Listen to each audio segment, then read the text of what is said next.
Well, week number 2 of the pro football season is in the books, and joining me to kind of take a look back at how we did with our picks in the Pro Football Pick'em Challenge. He's with me on the Miller Lite Jersey Central Newsmaker Hotline, the general manager of Ray Catena Mercedes Benz of Edison. Doug Wells back with us this morning. Hey, Doug, it's Bert. Good morning. How you doing? Hey, Bert, how are you? I'm good, man. I'm doing good with my picks, though. You and me both. I think we're both going through some early season struggles, I think, now. And we'll recap our picks here in just a second. But talk about the ride you got today. Do you just grab a set of keys from the dealership and say, well, what's the hottest car we got today? That's the one I'm going to drive. So what do you got today? I'm driving the new E450 convertible. All-wheel drive. It's just one of the most incredible cars. It's comfortable. It's luxurious, and you can drive the car in all seasons. So it's if you're looking for just a classy-looking car that's safe, fun, and you could drive it in the wintertime, the E450 convertible would definitely be a car that you should look at. Nice, and everybody likes that convertible. I mean, even the weather that we have now, Doug, September, October, you're going out there, and we got some nice weather. Hey, you know what? Take advantage of that convertible, and you still got a lot of time to use it before the weather gets cold, right? Without a doubt. You have the ability with this convertible to drive with the top down, and it could be 50 degrees out, and you got a heated headscarf that blows heat around your head. You can keep the windows up. And you can talk on your cell, on Bluetooth with the top down, and people can hear you perfectly clear. I love that. The most incredible car. That's a great feature. So stop by and talk to Doug about that and all the other great cars they got there. The picks this week, Doug, not the best week for you and I. I was 7 out of 15. You were 5 out of 15. So still, we're not that far. We're within striking distance of the lead of this thing, but we're going to have to step our games up a little bit if we want to stay close to the top of the standings here. But the games that you and I both had, we both had the L.A. Chargers. That was our survivor pick of the week, and no problem with the Buffalo Bills. I think it got so bad during that game, Doug. I don't know if you heard, but a member of the Buffalo Bills actually retired at halftime in that game. Did you hear about that? I did hear about that. That's how bad it was, I guess, right? I don't know, maybe he thought we weren't going to pick them this year, so maybe that's why he walked away. But we both had the Chargers.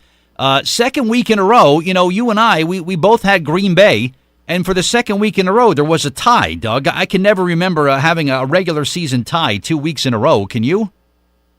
Not at all. And there was almost 3 ties, because you almost had a tie with the Pittsburgh game. Oh, that's right. Yeah, you know what? That came right down. And also the Saints game went right down to the wire. Also, that went deep in overtime, so that could have been another tie, but boy, the Cleveland Browns, they had to tie the first week. They missed a field goal in overtime.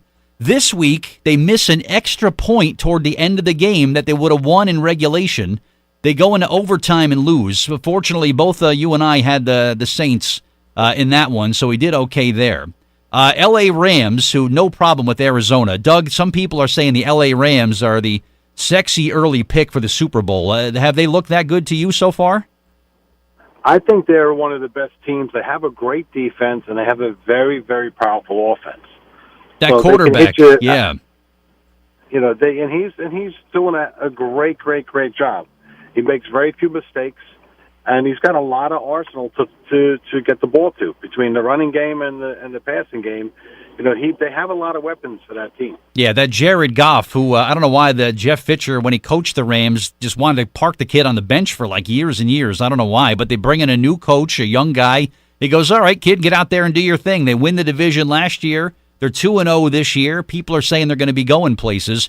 And when we talk again Thursday, they play the Chargers next week. So it'll be interesting to see what the picks are going to be that.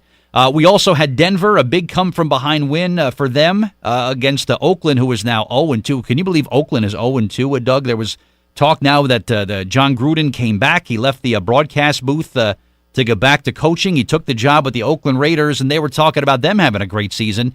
They're off to an 0-2 start, and I forgot what the stat is. I think it's less than 10% of the teams that start the season 0-2 make the playoffs. So they got to get their you-know-what together, don't you think? Yeah, I think there's a lot of organizations that seem to need to just get their teams back down to a little bit of discipline. Yeah, they have the weapons, but they just don't seem like they have the discipline to play as a team. Yeah, hard to say what it is, but now you kind of get a feel for who's good and who's not so good. We have a bunch of teams who are 2-0, several teams 0-1, and boy, when you're 0-2, do players? Do you think the coaches and players panic a little bit, Doug, when you go 0-2 to start a season? I think so. I mean, but you've had some teams that have started 0-2 and have actually ended up in the Super Bowl. So, sometimes it's a wake up call, and they show up and they start playing football the way they were supposed to. Yeah, I mean the Giants are now 0-2. They were 3-13 last year. They brought in a new coach.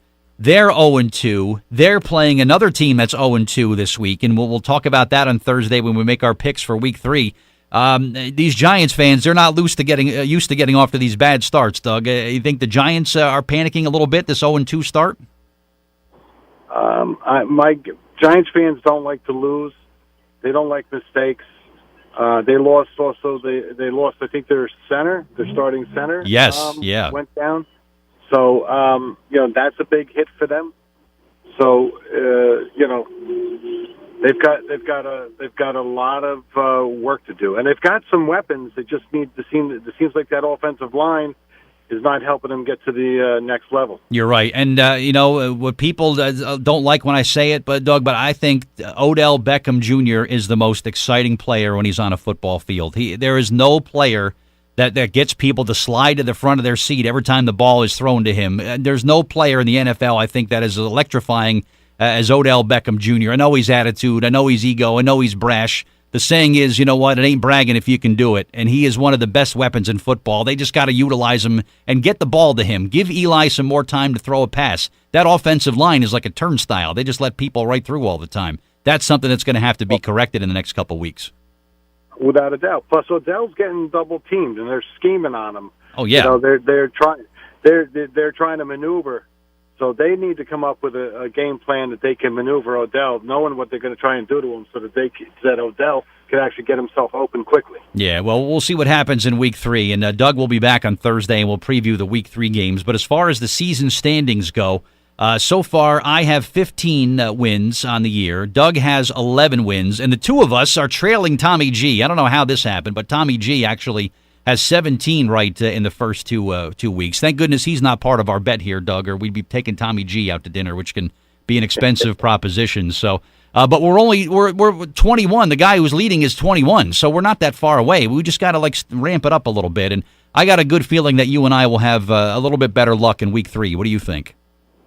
I think so, and I'm actually going to spend a little more time analyzing my picks because I can't have this poor performance on my side. Yes, I got to dedicate myself a little bit more, too. Get down and crunch the numbers. They call it an algorithm or something, whatever they call it. I got to get down and crunch the numbers. But Doug Wells, General Manager, Ray Katina, Mercedes Benz of Edison, thanks as always for checking in. We'll talk again Thursday morning, and we'll roll out our picks for Week 3, my man. We'll talk then, all right? You got it. I'll see you later. You Have bet. fun.